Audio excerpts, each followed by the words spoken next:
those of us who are prophets and prophetic, mostly when God is getting ready to do something with us, God already tells us or already prepares us, even though we may not know what the opportunity is, what the door is going to be that opens, or how it's going to happen. Like whenever I have to go speak, when God sends me out to preach or whatever, he'll give me a sermon 2 weeks, sometimes a month ahead of time. Sometimes he'll give me something and he'll have me to research it and things of that nature, and I'm wondering, like, why does God have me looking into this? And then months down the line, I recognize that, okay, he opened the door for me to go and speak wherever he wants me to speak, and this is the topic, this is the subject, this is what he wants me to speak. No matter what else I have, he'll have me to speak on that thing. And I'm quite sure many of you, whatever it is, even if it's not a speaking engagement, if it's something that is going on, or something place where God wants you to be and things of that nature, you are prepared. You see yourself there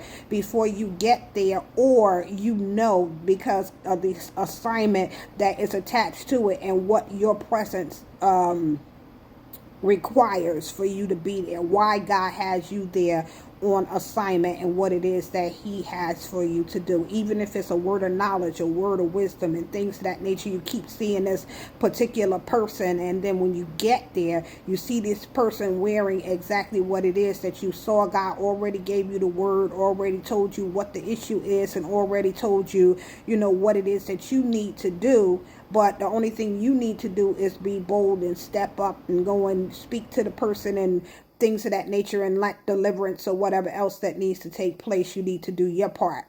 When I was younger, one of the things that God used to get on me was I looked at people, especially people in leadership, preachers and pastors and things of that nature. And those of you who are around my age, I'm over 50. So like, we used to be starstruck by certain preachers and things of that nature, because like in my naivety, I thought that preachers couldn't make mistakes, like they did no wrong, like, whatever the preacher said, that was the infallible word, like that was coming straight from heaven, straight from the throne, things of that nature. Many of us had parents or grandparents who would have the preachers over for dinner and things of that nature, and we would see them, in the light of just being holy and to be reverenced. And whether it was our thoughts or whether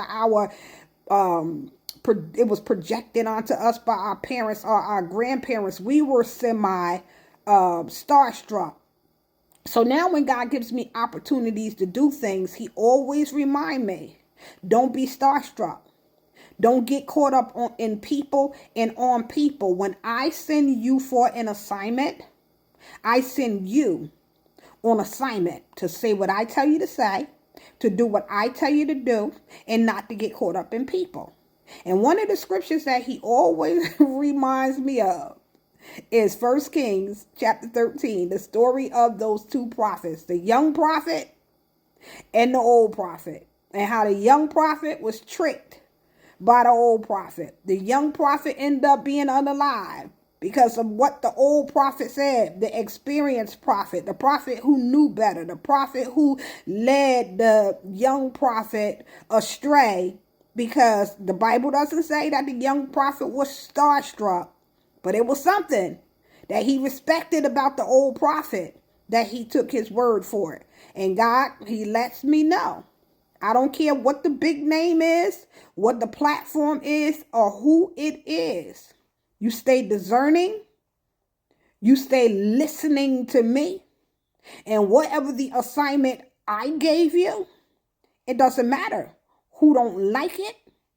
It doesn't matter what they think about it. You be obedient. And whatsoever I tell you to do, you do it. God already knows what's in us. He knows the opportunities that are coming. But he also knows that if we get before certain people, we'll turn off and let that image of who that person is turn on. It's just like two singers coming together out in the world. They're going to get on the platform and they're going to perform and sing and big up each other and things of that nature. God don't play that in the kingdom. When you come before somebody, you going to say what he tell you to say. And it's not that you think you're better. It's not that you are comparing yourself to other people and not to celebrate people and honor people and things of that nature, because, God gives honor to where honor is due. And there are servants out here who is doing the work, who is about the Father's business, who, names need to be appreciated and called for the investment and the things that they have put in us. But there are many people on big platforms who we think they are, who they aren't. And when you get in close proximity, you will discern some things that you need to pay attention to. But when you're starstruck, you let your guard down. And people will devour you like wolves when you are caught off guard. So you have to make sure, as the same way he's telling me, I am encouraging you. Don't be starstruck. Make sure you are discerning. Make sure you are on assignment. Make sure that whatsoever God tells you to do it. If he tells you to go to that platform, go to that building, go to that church, go to that arena, go to wherever it is that he is opening doors for you, fulfill your assignment and leave. It doesn't matter who coming after you. Whatsoever God tell you to do. If he tell you to go through one door to get into the arena and don't exit out the same way, you better be obedient. And if you never read 1 Kings chapter 13, you better read it. This is not the time to be starstruck, no matter who it is, no matter who we admire. Be obedient, be discerning, and follow God's lead. This is not the time to be starstruck. Doors are opening. Be blessed.